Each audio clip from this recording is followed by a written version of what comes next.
이번 강좌의 핵심 포인트가 아주 중요한 것이 있죠. 이거는 매년 출제된다는 걸 잘 이해해 주시기 바랍니다. 어쨌든 환지 처분의 효과 아닙니까? 그래서 환지 처분의 효과, 그 다음에 두 번째는 그 중요한 것이 도시개발 채권. 알겠죠? 이 두 가지를 갖다 키포인트로 삼으시면 되겠습니다. 자, 그렇다면 한번 정리해 보면요. 우리가 요것이 있습니다. 첫째, 환지 처분의 효과.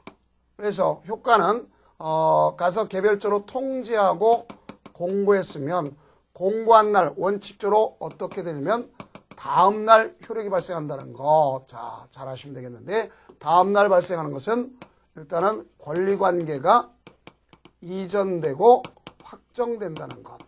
권리관계가 이전되고 확정된다는 것.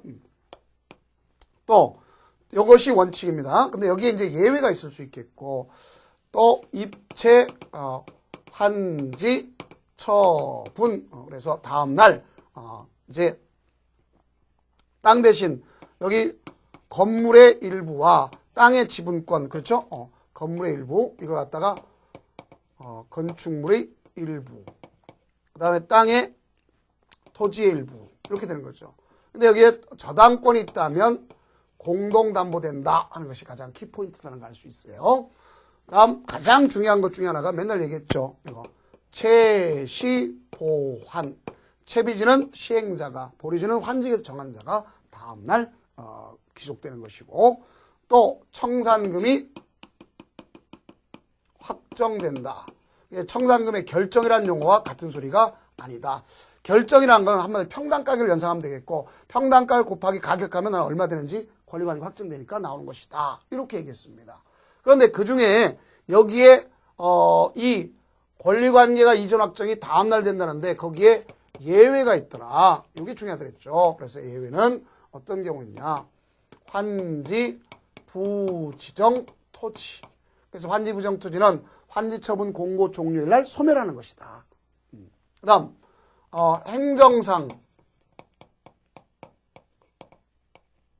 재판상 전속처분. 전속처분은 얘네들은 종전토지에 그대로 남아있다는 것. 그 다음 지역권은 실익이 없다면 환지처분 부정가치 환지처분 공고 종료일에 소멸해야 되겠고, 그런 실익이 있다면 종전토지에 그대로 남아있는다 하는 것을 아시면 되겠어요. 이게 바로 환지처분의 효과라는 걸 잘 아시면 되겠고요. 네, 환지처분 후의 조치. 후의 조치. 그래서 후의 조치로서 여러 가지가 있겠죠. 자, 일단은 권리관계의 조정이 있겠죠. 특히 이건 용의권자 보호죠. 용의권자 보호인데 이 사람은 60일 내 임대료 증감 청구를 할 수 있는 거죠. 그래서 안 했다 목적이 달성할 수 없다는 권리포기 계약 해지는 서로 면할 수 있고, 그럼 거기에 대해서 손실이 발생하잖아요. 그럼 시행자한테 청구할 수 있는 거예요. 60일 이하는 할 수가 없는 겁니다. 이거. 그다음 두 번째는 뭐냐면 청산금에 교부 징수할 수 있겠죠. 그래서 청산금에 교부 징수. 그럼 청산금은 미리 결정되는 것이 있겠고 확정이 있지 않습니까? 그죠? 결정을 갖다 한다. 환지 처분 시하는 게 원칙이고, 미리 할 수 있다. 떠난다는 사람은 미리 해줄 수 있다 그랬습니다. 또 분할 징수, 분할 교부할 수 있다 그랬어요. 또 청산금의 교부 징수는 가서 5년이 경과가 되면 소멸시효가 된다는 것 잘 이해하시면 되겠고, 다음 환지 등기. 자, 환지처분 공고 일부터 바로 14일 내 신청하도록 되어 있습니다. 며칠 내? 14일 내 신청하도록 되어 있어을 그럼 14일 내 신청을 하지만 여기 보면 그 환지처분 공고일부터 등기시까지 타 등기를 갖다 해서는 안 되지만 원이 있죠. 채비지 미리 팔았잖아 아까.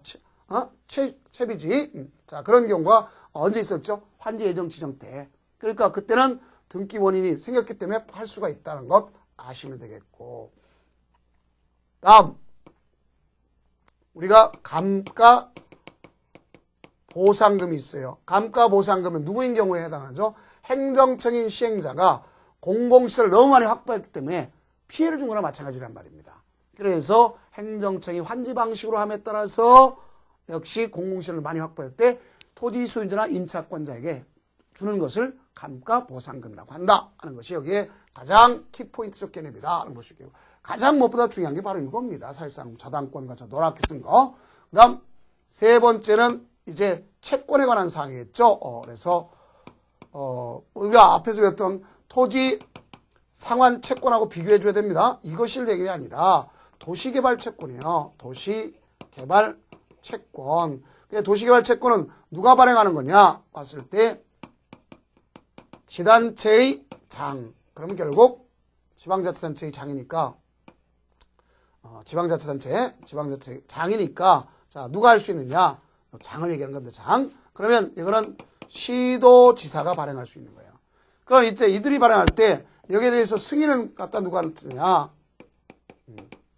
행자부 장관한테 행정자치부 장관한테 승인받는다. 유일하게 잘 알아두셔야 되겠죠. 그 다음 여기는 그 상환기간은 5년에서 10년입니다. 그건 안 썼더라도 알아두시고 그 다음에 가장 중요한 포인트가 되는 것이 소멸시효죠. 원금은 5년 이자는 2년. 그 다음에 여기서 매입해야 되는 사람 있죠. 매입 의무자.